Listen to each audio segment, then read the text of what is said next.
अगर आपको बगैर कैलकुलेटर के 11 मल्टीप्लाई बाय 54 करना पड़े तो आप यकीनन ऊपर 11 लिखेंगे, नीचे 54 लिखेंगे और फिर इनको मल्टीप्लाई करना शुरू कर देंगे। लेकिन अगर मैं आपसे ये कहूं कि आप इसको अपने दिमाग में ही हल करो तो ये आपके लिए काफी मुश्किल हो जाएगा। आप इसको नहीं कर पाओगे उस वक्त तक जब तक आप ये ट्रिक नहीं सीखोगे। इस ट्रिक को सीख लो, फिर आप बड़ी आसानी से मल्टीप्लाई कर पाओगे। आपने 54 को 11 के साथ मल्टीप्लाई करना है। आप 54 में से 5 को पहले लिख दें, फिर 5 और 4 को जमा करें। जमा करने के बाद 9 आ जाएगा, इनको दरमियान में लिख दें और आखिर पे 4 लिख दें जो कि 54 का लास्ट वाला डिजिट है। तो जवाब आपके सामने आ चुका है। बस इतना ही मुश्किल होता है। इस वीडियो में मैं आपको बहुत सारी ट्रिक्स बताऊंगा, एक भी मिनट मत छोड़ के जाइएगा वरना ट्रिक समझ नहीं आएगी। अगर मैं आपसे कहूँ 41 मल्टीप्लाई बाय 11 तो आप सिंपल 4 को सबसे पहले लिख दें, फिर 41 को आपस में जमा करें, यानी कि ये बन गया 5, तो दरमियान में 5 लिख दें और उसके बाद आखिर पर 41 का आखिरी डिजिट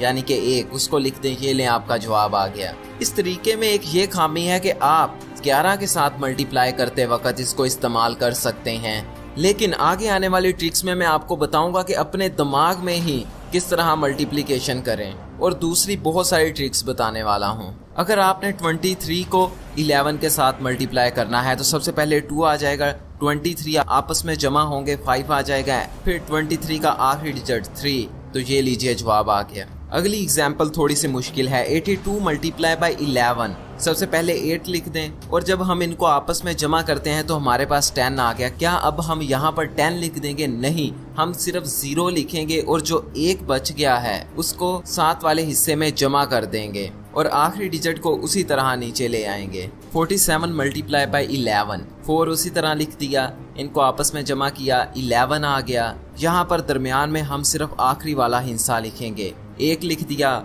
और जो 1 बच गया उसको अगले में जमा करवा देंगे, यानी कि अब ये 4 5 बन चुका है और 7 को उसी तरह एंड पे लिख देंगे। इससे आप 2 से बड़े नंबर को भी मल्टीप्लाई करवा सकते हैं। अब एग्जाम्पल देखते हैं बड़ी वैल्यू की। अगर आपने इस वैल्यू को 11 के साथ मल्टीप्लाई करवाना है तो हम यहाँ पर उसी तरह 5 को सबसे पहले लिख देंगे, फिर पहले हिस्से को दूसरे के साथ जमा करवाएंगे, तो ये बन गया 7 लिख देंगे, फिर उसके बाद दूसरे हिस्से को तीसरे हिस्से के साथ जमा करवाएंगे, ये बन गया 6, तो हम यहाँ पर 6 लिख देंगे और फिर जब हम आखिरी हिस्से पर पहुँच जाएं तो आखिरी हिस्से को उसी तरह नीचे लिख देंगे, यानी कि हमारे पास जवाब आ गया 5764।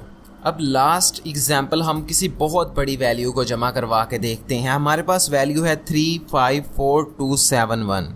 यहाँ सबसे पहले 3 उसी तरह आ गया, फिर पहले हिस्से को दूसरे के साथ जमा किया तो 8 आ गया, फिर दूसरे हिस्से को तीसरे के साथ जमा किया तो 9 आ गया, तीसरे हिस्से को चौथे के साथ जमा किया 6 आ गया, चौथे को पांचवें के साथ जमा किया 9 आ गया, पांचवें को छठे के साथ जमा किया 8 आ गया और आगे अब कोई हिस्सा नहीं बचा तो लास्ट वाला हिस्सा उसी तरह आ गया। अगर आपको इन दोनों को मल्टीप्लाई करवाना पड़ जाए तो आप जरूर ये वाला मेथड फॉलो करेंगे। अगर आपने यही काम करना हो तो मैं आपको इसकी एक आसान ट्रिक बताने वाला हूँ। सबसे पहले आप पहली वैल्यू के पहले डिजिट को दूसरी वैल्यू के पहले डिजिट के साथ मल्टीप्लाई करें। 2 मल्टीप्लाई बाय 1 2 आ गया, तो ये लिख दें। उसके बाद आप दूसरे डिजिट को दूसरे डिजिट के साथ मल्टीप्लाई करें। 3 मल्टीप्लाई बाय 2 6 आ गया। अब आप दरमियान में एक हिस्से की जगह छोड़ दें। अब हमने पहला और आखिरी डिजिट मालूम कर लिया है, अब हमने इसके दरमियान वाला डिजिट मालूम करना है। इसके लिए आप पहली वैल्यू के पहले डिजिट को दूसरी वैल्यू के आखिरी डिजिट के साथ मल्टीप्लाई करें। 2 multiply by 2 is equal to 4। अब हमको इसको इसके साथ मल्टीप्लाई करना है, यानी कि 3 मल्टीप्लाई बाय 1, ये 3 आ गया। 4 और 3 को जमा करके दरमियान में लिख देंगे, तो ये हमारा जवाब आ गया। आप इस ट्रिक की 4-5 दफ़ा जब प्रैक्टिस करेंगे तो उसके बाद आप इस काबिल हो जाएंगे कि आप अपने दिमाग में ही सारी कैलकुलेशन कर लिया करेंगे। 31 मल्टीप्लाई बाय 22, पहले डिजिट को पहले के साथ मल्टीप्लाई किया, जवाब आ गया 6 लिख दें, दरमियान में एक डिजिट की जगह छोड़ दें और फिर दूसरे डिजिट को दूसरे के साथ मल्टीप्लाई करें। 1 मल्टीप्लाई बाय 2 2 लिख दें।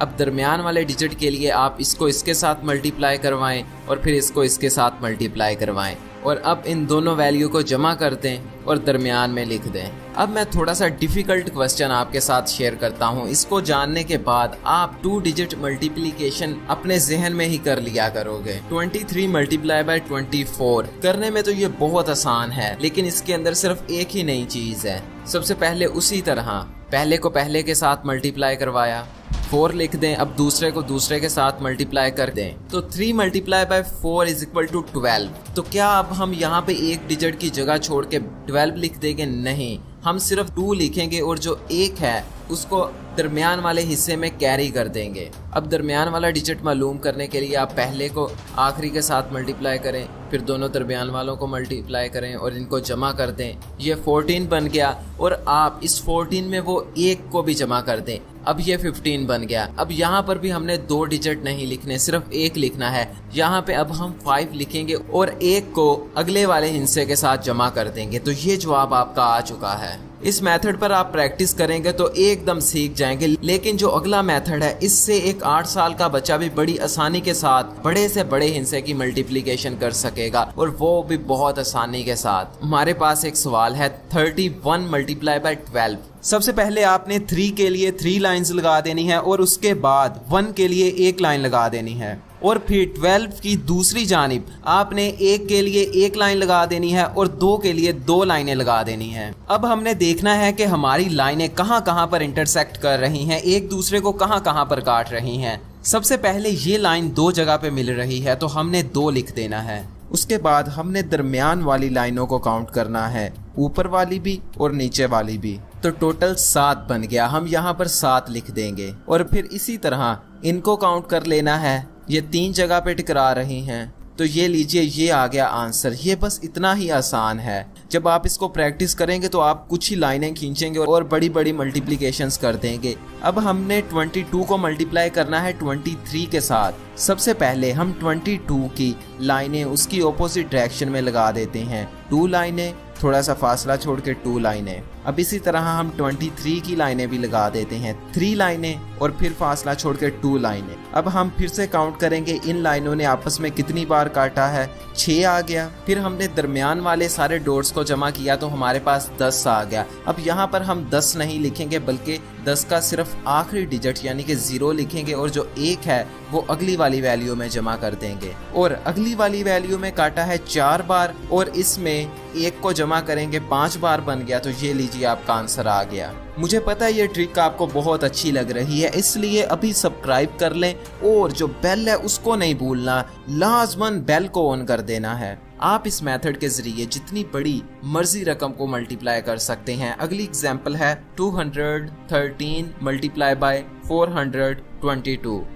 अब हम 213 को लाइनों की सूरत में ड्रा कर लेते हैं और फिर 422 को लाइनों की सूरत में ड्रा कर लेते हैं। सबसे पहले आपने इनको जमा किया, इनका जवाब 6 आ गया, आप 6 लिख दें। फिर दूसरे वाले डॉट्स को जमा करते हैं तो ये बन जाते हैं 8, फिर आप 8 लिख दें। फिर हम इनको जमा करते हैं तो ये बन जाते हैं 18, आप इसमें सिर्फ 8 लिखेंगे और जो 1 है उसको अगले वाले डॉट्स में जमा कर देंगे और अगले वाले डॉट्स को जमा करने पे बन रहा है 8 और पिछले वाला 1 आ गया 9, तो यहाँ पर आप 9 लिख दें और अगले वाली लाइन का 8 बन गया, यहाँ पर 8 लिख दें। तो ये रहा आपका जवाब। ये बस इतना ही आसान है। आप हर जगह डॉट्स को काउंट करने की बजाय आप ये वाली लाइनों को गिन लो और ये वाली लाइनों को गिन लो और बाद में इन दोनों को आपस में मल्टीप्लाई करवा दो तो जवाब बिल्कुल सेम आएगा। इससे आपका बहुत ज़्यादा टाइम बच जाएगा और आप चुटकियों में किसी भी सवाल को हल कर देंगे। ये तरीका सच में अच्छा है। आप अपने टीचर्स को ज़रूर बताइएगा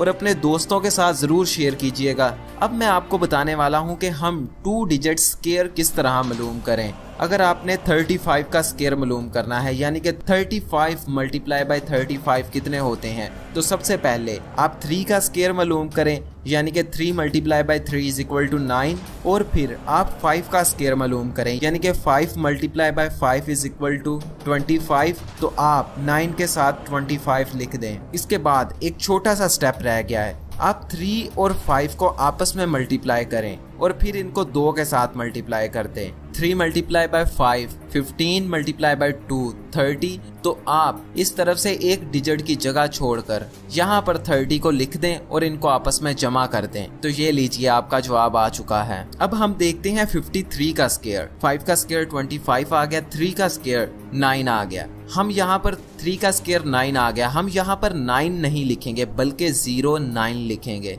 और बाद में 5 multiply by 3 is equal to 15, 15 multiply by 2 is equal to 13। यहाँ से एक हिस्सा छोड़ दें, यहाँ पे 30 लिख दें और अब इनको जमा करवा दें। तो ये लीजिए आपका जवाब आ चुका है। आप इतनी ही आसानी के साथ किसी भी नंबर का स्क्वायर मालूम कर सकते हैं और दूसरों को हैरान कर सकते हैं। मैं हमेशा इसी तरह की वीडियोस बनाता हूँ, लेट बनाता हूँ लेकिन अच्छे वाली बनाता हूँ। इसलिए आप मेरे चैनल को सब्सक्राइब भी कर लें, लेकिन सब्सक्राइब करने का कोई फायदा नहीं होगा अगर आप इस बेल को नहीं दबाते। अभी इस बेल को दबाइए और इस वीडियो को व्हाट्सएप पे, फेसबुक पे, हर जगह डाउनलोड करके किसी भी तरीके से जरूर शेयर कीजिएगा।